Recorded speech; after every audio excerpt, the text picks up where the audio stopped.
네, 오늘 말씀 함께 보도록 하겠습니다. 오늘 말씀은 우리 에스겔 37장 말씀입니다.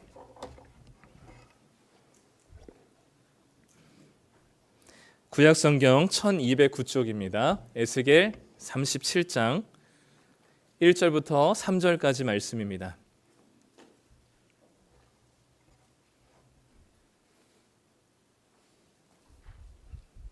구약성경 1209쪽 에스겔 37장 1절부터 3절까지 네, 우리 다 찾으셨으면 한 목소리로 우리 1절부터 3절까지 함께 읽어보도록 하겠습니다. 여호와께서 권능으로 내게 임재하시고 그의 영으로 나를 데리고 가서 골짜기 가운데 두셨는데 거기 뼈가 가득하더라. 나를 그 뼈 사방으로 지나가게 하시기로 본즉 그 골짜기 지면에 뼈가 심이 많고 아주 말랐더라. 그가 내게 이르시되 살 수 있겠느냐 하시기로 내가 대답하되 주 여호와여 주께서 아시나이다. 아멘. 네, 오늘 에스겔 말씀을 가지고 우리 말씀을 전해주실 목사님은 불의 종, 능력의 사자, 이 시대 이 MZ들의 대표되는 말씀으로 우리 다시 나누실 청년부 담당하시는 우리 장성경 목사님이신데요. 1부 때 제가 들어봤는데 역시나입니다. 이름이 성경이잖아요. 그래서 제가 나오실 때 우리 그래도 환영과 격려의 박수로 우리 환영하도록 하겠습니다.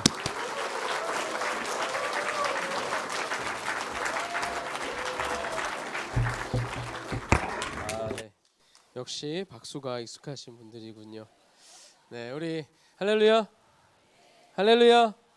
우리 앞뒤 양옆에 있는 지체분들과 인사 나누며 나아가겠습니다. 참 잘 오셨습니다. 네. 한 번 더 인사 나누겠습니다. 하나님은 당신을 사랑하십니다.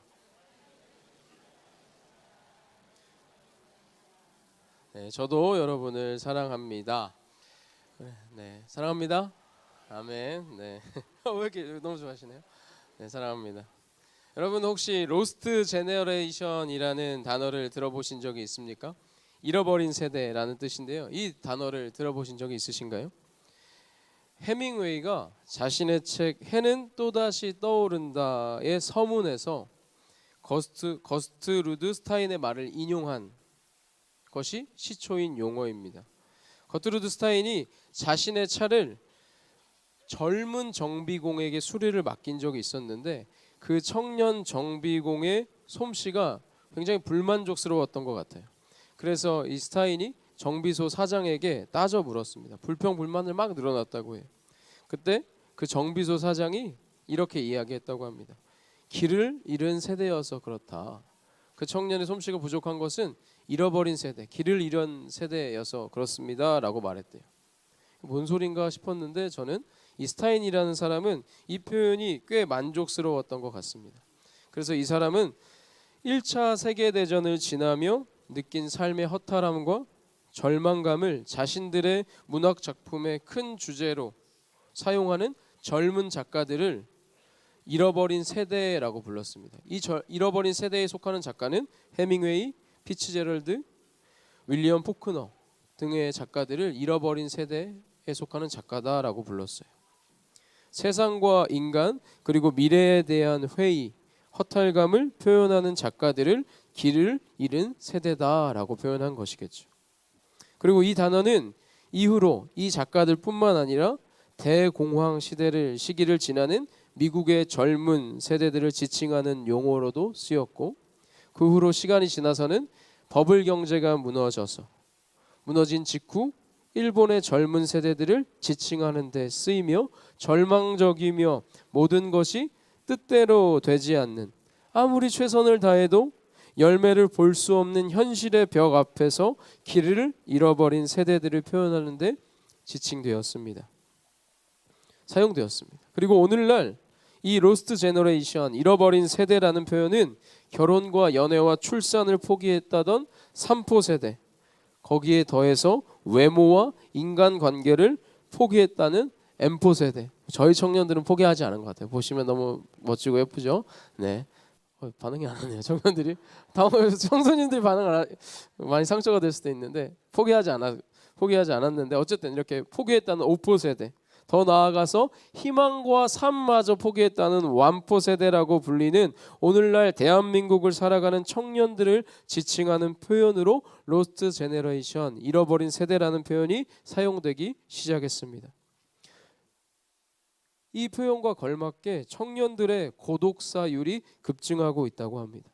그리고 고립 청년이라고 부르는 사회적 고립에 처한 청년의 수가 대한민국 전체 청년의 수 중에 5%, 50만 명이 넘어간다라고 2023년 보건복지부가 통계를 발표했습니다.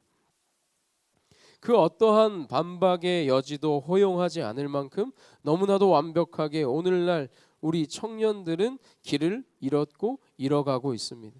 잃어버린 세대입니다. 지난하고 막막한 현실에 놓여 있습니다. 그런데 정말로 우리가 눈에 보이는 영역에서만, 현실에서만 잃어버린 세대일까요? 한국 청소년과 청년들을 대상으로 물었습니다. 교회를 다니냐라고 물어봤어요. 물어봤는데 10명 중에 1명이 교회를 다닌다라고 말했다고 합니다. 10명 중에 1명이면 10%죠. 듣고 그래도 꽤 되네 라고 하실 수 있는데 그 10명 중에 1명, 교회를 다닌다고 말했던 10명 중에 1명들만 쫙 모아서 다시 물어봤대요. 그러면 매 주일 교회를 다니냐? 근데 그 비율이 10명 중에 2명이었다고 합니다. 그럼 매주 교회를 다니는 다음 세대가 2%인 거겠죠?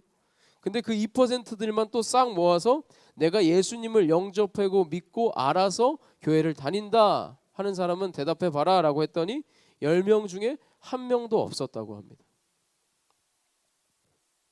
한국 교회의 절반이 지금 주일학교가 사라졌다라고 합니다. 54% 정도가. 그리고 이 속도로는 2030년이 되면 90%의 교회의 주일학교가 사라질 것이다라고 이야기합니다. 이렇게 눈에 보이는 현실뿐만 아니라 눈에 보이지 않는 영적인 영역에서도 이들은 잃어버린 세대, 길을 잃은 세대입니다. 그런데 이 문제가 청소년과 청년, 다음 세대들만의 문제일까요? 그렇지 않습니다. 여기 있는 우리 모두가 사실은 잃어버린 세대, 길을 잃은 세대입니다. 아이고 어떡하냐? 주일학교가 있어야지. 어린이들이 예수 믿어야지. 어릴 때부터 교회 다녀야지. 이 정도의 염려와 걱정 정도의 차원으로 우리들의 문제다라고 하는 것이 아니라 잃어버린 세대는 다음 세대에게 믿음을 올바르게 전수해야만 했던 그들의 믿음의 선배, 그들의 부모 세대인 바로 우리들의 문제이기도 합니다. 우리들도 역시 그들과 마찬가지로 잃어버린 세대이고 길을 잃은 세대입니다. 우리가 길을 잃었습니다. 방향을 잃어버린 세대들이고 그런 시대입니다. 죄에 무감각해지고 타락의 길을 선택하는 우리가 바로 길을 잃은 세대입니다. 그러나 오늘 말씀은 그런 우리에게도 소망이 있다라고 이야기합니다. 길이 있다라고 이야기합니다. 어두운 밤 하늘에 별이 더욱 빛난다라는 말처럼 하나님은 우리의 삶과 역사 가운데에 참으로 힘들고 참으로 버티기 힘든 어렵다는 시기 속에서도 길을 내시고 인도하시며 하나님의 사람, 믿음의 사람들을 세워나가시길 원하시고 계십니다. 하나님의 그 원하심이 바로 우리의 소망입니다. 하나님의 그 원하심이 바로 우리의 길인 줄 믿습니다. 그리고 그 원하심과 부르심의 순종으로 반응하며 나아가는 믿음의 사람이 저와 여러분이 되기를 소망합니다. 그래서 오늘 우리가 함께 나눌 말씀은 구약시대 이스라엘이라는 나라가 철저히 망하고 무너져서 가장 어두웠던 시대, 그때의 이야기를 해보려고 합니다.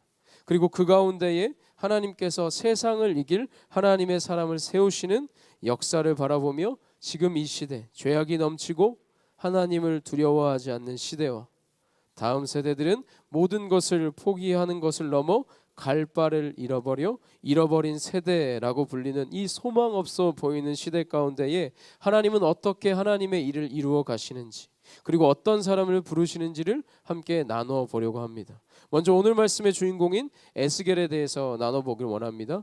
우리 함께 에스겔서 1장 1절로 3절을 읽어보도록 하겠습니다. 시작.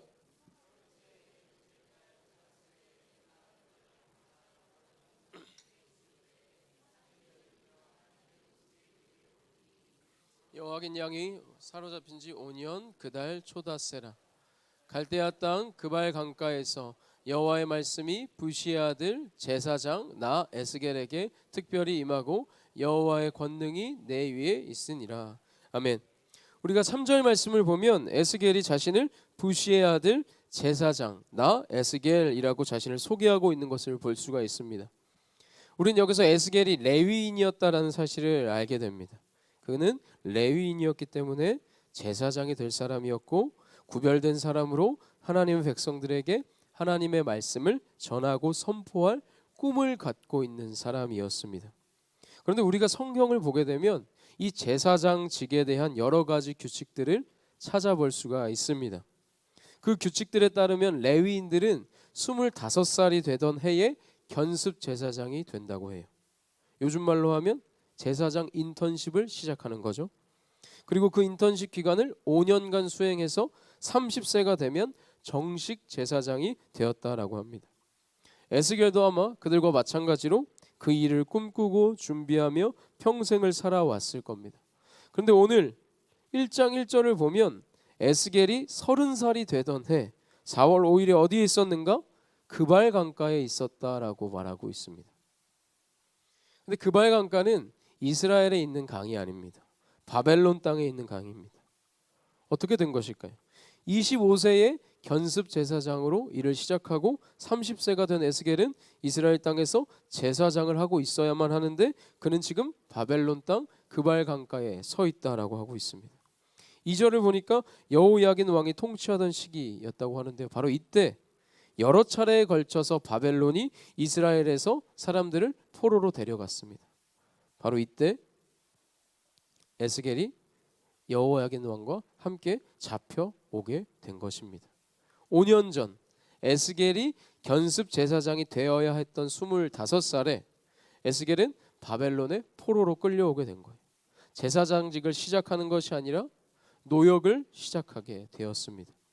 레위인 집안에서 태어나 어렸을 적부터 그는 꿈이 있었을 겁니다.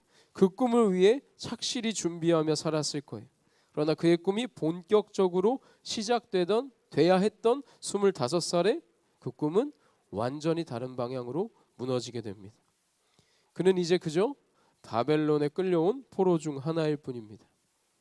한 사람의 꿈과 계획이 완전히 무너졌습니다.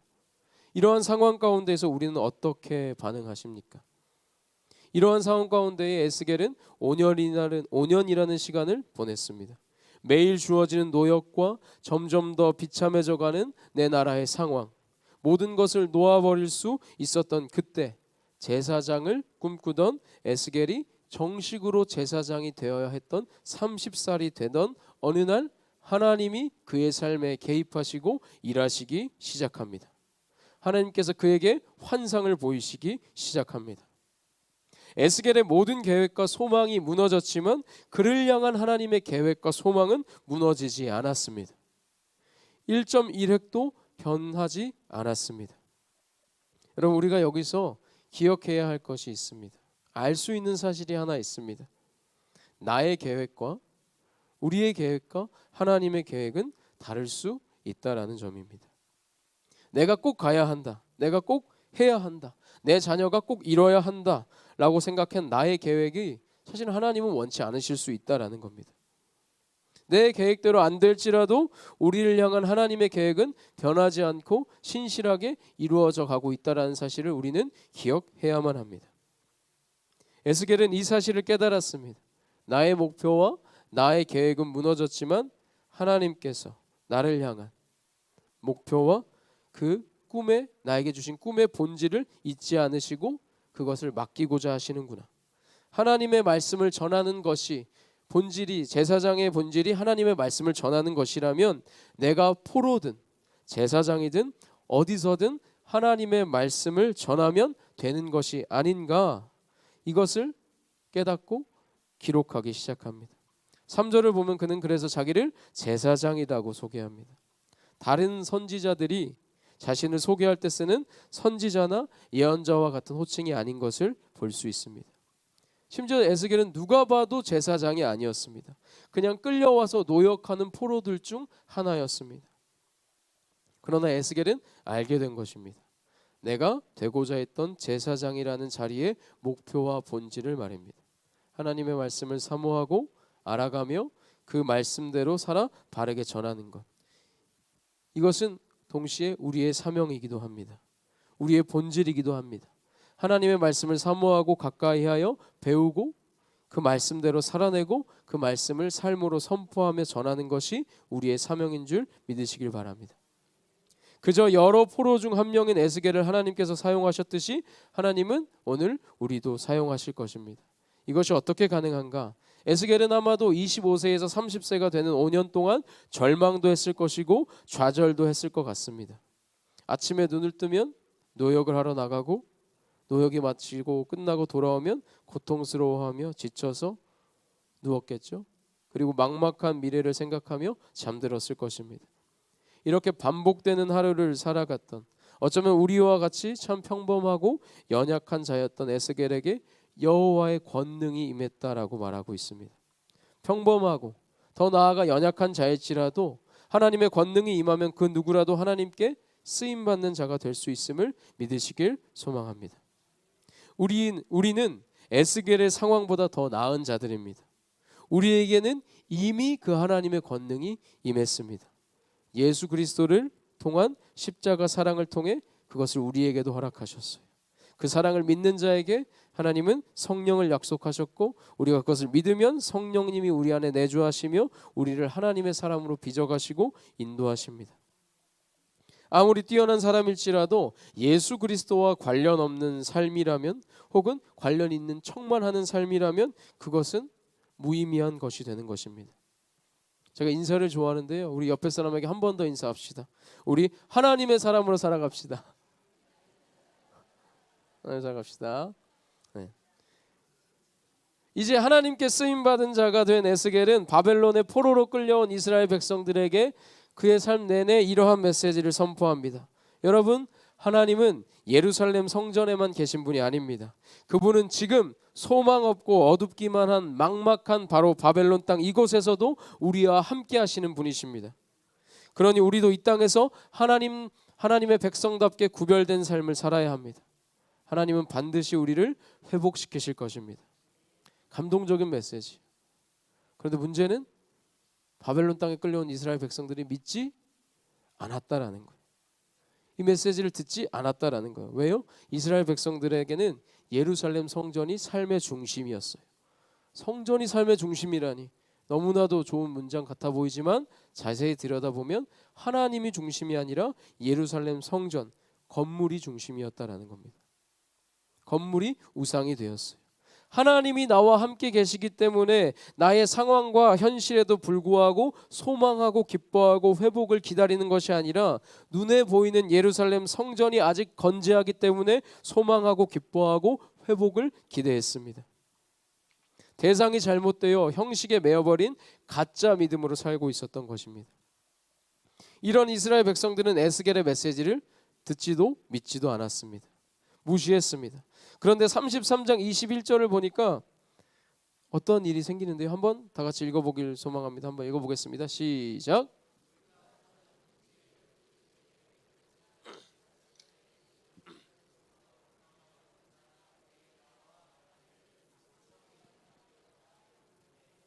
아멘. 33장 21절을 보니까 7년이 지난 어느 날 예루살렘 성이 어떻게 되었대요? 함락되었다고 합니다.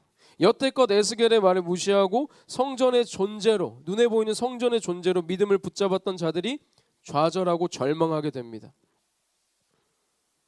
여러분은 어떠실 것 같으세요? 내가 7년 동안 맨날 말했는데 내 말을 한 번도 안 들어줬어. 근데 내 말대로 돼버린 거야. 그때 어떻게 하실 것 같으세요? 저는 부족한 사람이라 엄청 놀릴 것 같아요. 씩 웃으면서 터져 나오는 웃음을 못 참을 것 같은데, 그러나 에스겔은 저와는 다르게 어제 했던 것과 마찬가지로, 아니 7년 전부터 했던 것과 동일하게 동일한 메시지를 계속해서 선포합니다. 하나님은 예루살렘 성전에만 계신 분이 아닙니다. 걱정하지 마십시오. 지금 이 땅 가운데에서도 우리와 함께 하십니다. 우리가 구별되게 살고 하나님의 회복을 기다리며 기대합시다.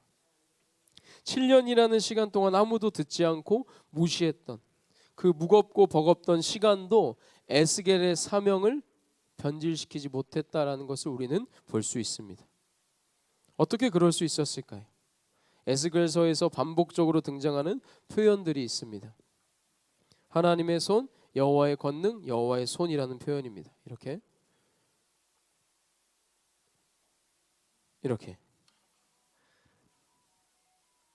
맞습니다. 네. 이렇게 하나님의 손이라는 표현, 위에서 말씀드렸던 여호와의 권능과 맥락을 같이 하는 표현입니다. 에스겔은 하나님의 손, 하나님의 권능을 바라보았습니다. 하나님과 함께 하심을 붙잡고 믿었다라는 것입니다. 이것이 바로 오늘날로 말하면 은혜입니다. 우리가 드리는 예배 가운데에, 우리가 함께 교제하는 가운데에, 우리가 듣고 읽는 말씀 가운데에 이 모든 것들을 가능하게 하신 예수 그리스도의 은혜가 부어져서 그 은혜로 말미암아 우리는 막막한 시간의 무게를 넘을 수 있게 됩니다. 답답한 세상의 현실을 넘을 수 있게 됩니다. 나의 능력을 넘을 수 있게 됩니다. 그렇게 담대히 소망하고 살아갈 수 있게 된다는 것입니다. 이 은혜를 사모하고 이 은혜로 살아가는 저와 여러분이 되기를 소망합니다. 그런데 은혜가 임했지만 에스겔이 살아내야 하는 삶의 현장의 모습은 전혀 바뀐 것이 없었습니다. 하나님의 은혜를 경험했지만, 권능이 임했지만, 그는 아침에 일어나면 다시 운하를 건설하는 현장에 나아가서 물을 날라야 됐고 땅을 파야만 했습니다. 그러나 여전히 육신의 눈으로 보기에는 절망과 막막함 뿐이었지만 그는 은혜로 살아냈고 그 현실 속에서도 하나님의 말씀을 담대히 선포하며 나아갈 수 있었습니다. 변하지 않고 신실하게. 그의 그 선포와 신실함은 그와 같은 절망적인 포로기를 사는 믿음의 사람들에게 전해졌을 것입니다. 바로 이 신실함이 오늘날 우리가 살아가는 잃어버린 세대, 길을 잃은 시대를 이겨낼 수 있는 힘이 됩니다. 하나님은 이 시대 가운데에 신실하게 하나님을 바라고 구하며 하나님의 말씀을 신실하게 전하는 자를 사용하십니다. 그래서 우리는 세상 앞에서 눈에 보이는 상황과 현실 앞에서 좌절하지 않고 체념하지 않고 신실하게 하나님의 메시지로 살아가고 전하는 사람이 되어야만 합니다. 이것이 왜 중요한가? 세상에는 똑똑하고 강인하고 탁월한 사람은 많지만 신실한 사람은 적습니다. 몇 해 전에 방영했던 드라마이긴 하지만 제 머릿속에 남아있는 드라마가 있습니다. 제목이 왜 그래 풍상씨입니다. 왜 그래 풍상씨. 22%의 시청률이 넘었는데 사실 저는 보지 않았습니다. 저희 가족들이 봤는데 오며 가며 그 들리는 내용들로만 기억하고 있는 드라마입니다. 들리는 내용으로만으로도 6년이 지난 제가 기억하고 있다라면 그 드라마는 평이한 드라마일까요? 아주 도파민이 폭발하는 막장 드라마일까요? 강력한 막장 드라마입니다. 이 드라마를 보면 주인공의 이름이 풍상씨입니다. 첫째 아들이에요. 남매 중에 첫째. 근데 이 풍상씨 형제들의 이름이 어떻게 되냐면 첫째 이풍상, 둘째 이진상, 셋째 이정상, 넷째 이화상, 다섯째 이외상. 아내 이름은 간분실입니다. 간분실. 그 이 형제들의 어머니의 이름은 노양심입니다. 양심이 없다. 노양심. 노양심 여사님은 이름에 걸맞게 우리 청년들의 표현으로 빌리자면 닉값을 제대로 하십니다. 어릴 때부터 자기 자식들이 어릴 때부터 자기 자식들을 다 버리고 자기의 유익과 편의에 따라 왔다 갔다 버렸다가 찾았다가 하면서 사십니다. 근데 풍상씨 아내의 이름이 간분실이잖아요. 이것도 의미가 있습니다. 풍상씨가 간암에 걸립니다. 웃지 마세요, 여러분. 간암에 걸립니다. 간 이식을 받아야만 살 수 있게 됩니다. 그때 노양심 여사께서 내가 내 아들에게 간을 주겠다라고 약속합니다. 역시 어머니의 힘은 대단하다. 모성애는 강하다. 근데 수술 당일에 노양심 여사님이 도망치십니다. 노양심이니까요.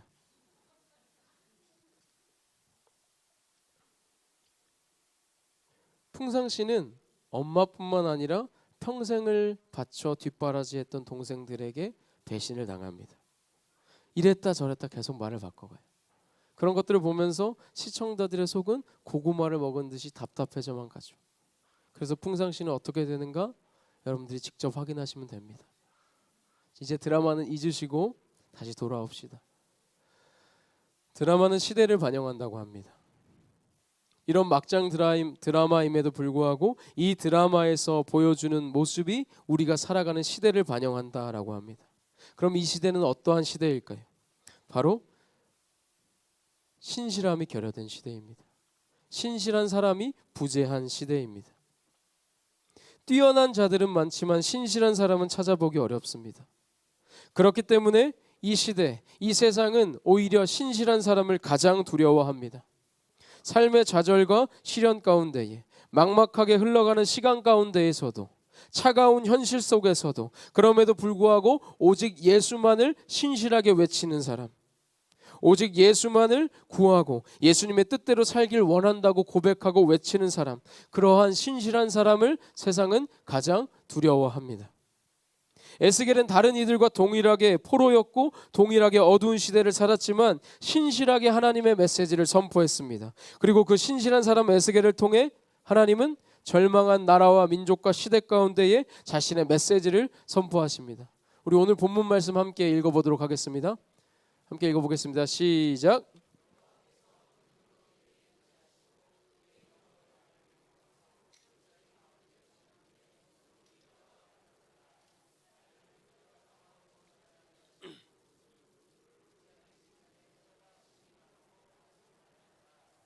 그가 내게 이르시되 인자야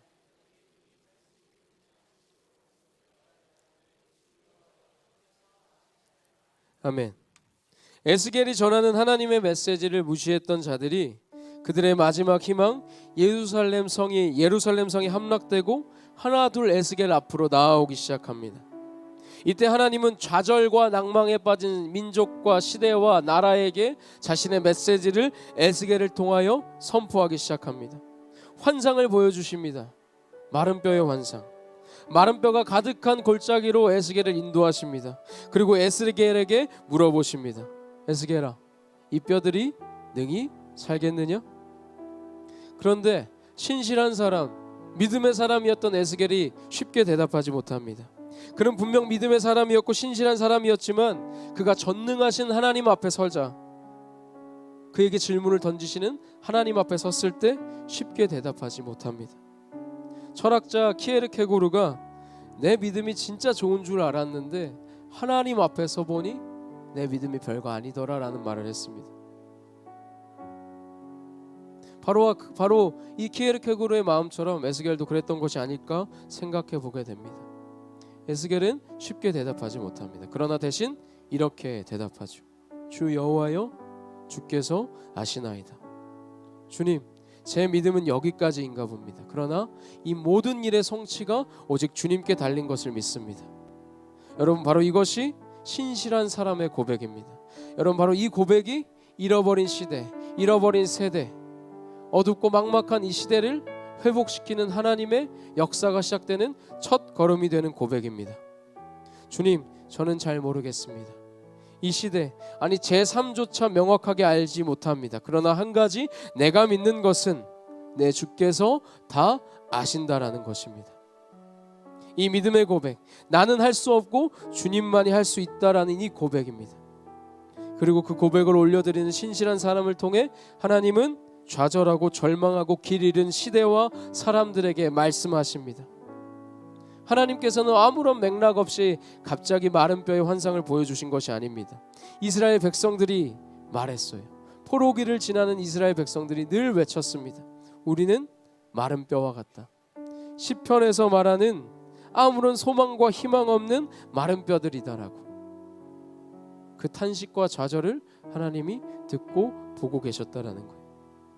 하나님은 동일하신 분이십니다. 하나님은 동일하게 오늘도 우리의 탄식과 좌절과 슬픔과 길 잃어 어찌할 바 모르는 것을 보고 듣고 계십니다. 아멘이십니까? 그리고 하나님은 동일하게 우리에게 물어보십니다. 성경아, 이 마른 뼈들이 능히 살겠느냐? 누구야? 이 마른 뼈들이 능히 살겠느냐? 누구 집사야, 누구 권사야, 누구 목사야, 누구 전도사야, 이 마른 뼈들이 능히 살겠느냐라고 물어보십니다. 너의 가정이, 너의 자녀가, 너희 부서가, 너희 교회가, 한국교회가, 이 시대와 이 나라가 능히 살 수 있겠느냐라고 물어보십니다. 사랑하는 낮은숲 교회 성도 여러분, 우리가 믿음으로 대답하길 소망합니다. 주님, 주께서 아십니다. 주님, 주께서 하십니다.